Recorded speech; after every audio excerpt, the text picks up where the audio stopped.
These, in turn, fed a network of smaller channels which emptied into large and small cisterns.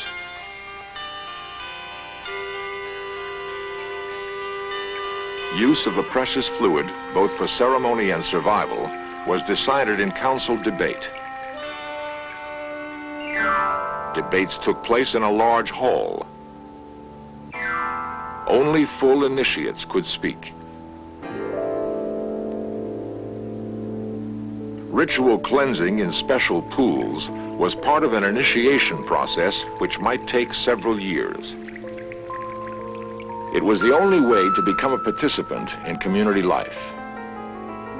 If the new member was favored, he might gain access to another part of the settlement.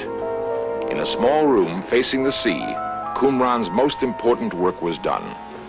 Here, scribes bent over plaster benches, copying holy scriptures, their work illuminated by a window open to the sky.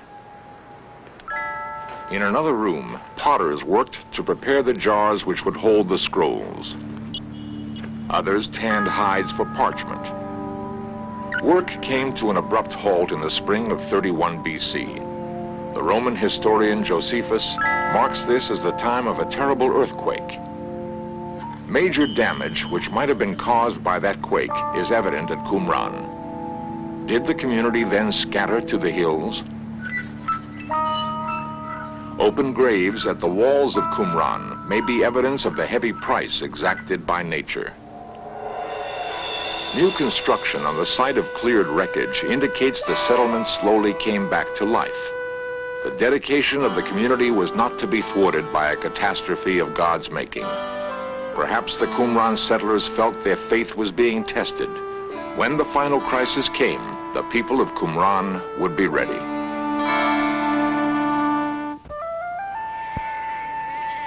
The flocks of goats and sheep grazing on the hills between Jerusalem and the Dead Sea belonged to nomadic desert Arabs called Bedouin. They are a clannish people, hardened to life in the wilderness. Few outsiders ever get close to them. Since the 17th century, the Ta'amira tribe has eked out a living near the banks of the Dead Sea.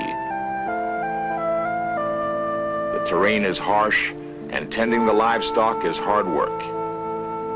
On a hot summer's day in 1947, a young Ta'amira goat herd went chasing a stray.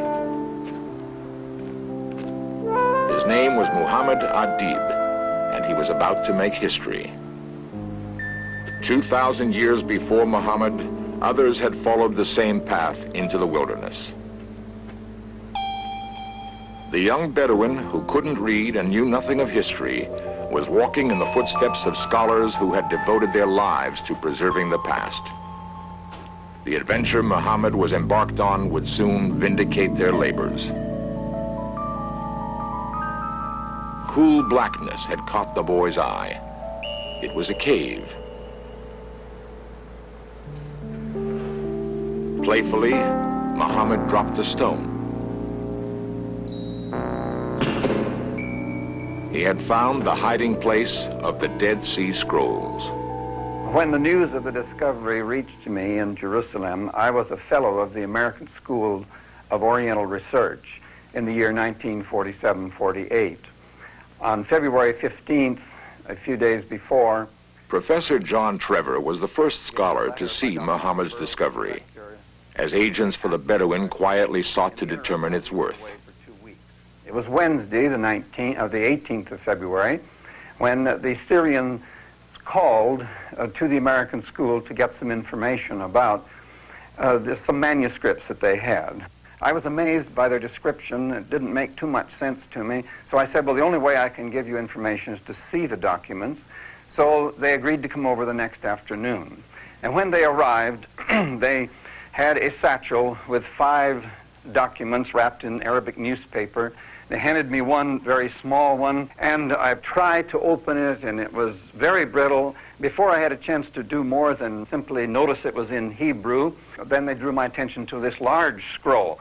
And when I began to look at what was before me, I was puzzled.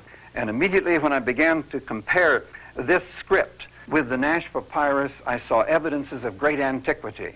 The Nash Papyrus had been dated in the 2nd century, 1st century BC. And I thought to myself, well, perhaps then this could be as old as the Nash Papyrus, which would make it 1,000 years older than the oldest known biblical manuscript in Hebrew. But then I suddenly realized that I had not checked the manuscript for authenticity. Could it be a forgery, was the question that plagued me all that night. So the next morning I made arrangements to get into the old city and go to the monastery, and then they brought out the scroll again, and I began to unroll it very carefully, looking for evidences of corrections, particularly that might give an indication of authenticity. And I finally came to column 33, and there suddenly was the evidence that I was looking for. For here on this column are 2 corrections made by 2 different hands, and no forger could possibly have produced the phenomenon of those corrections. Then I knew that I was looking at a manuscript that was 2,000 years old, the oldest biblical manuscript yet discovered. News of the discovery touched off a stampede. Jordanian authorities called on the famed desert police for help.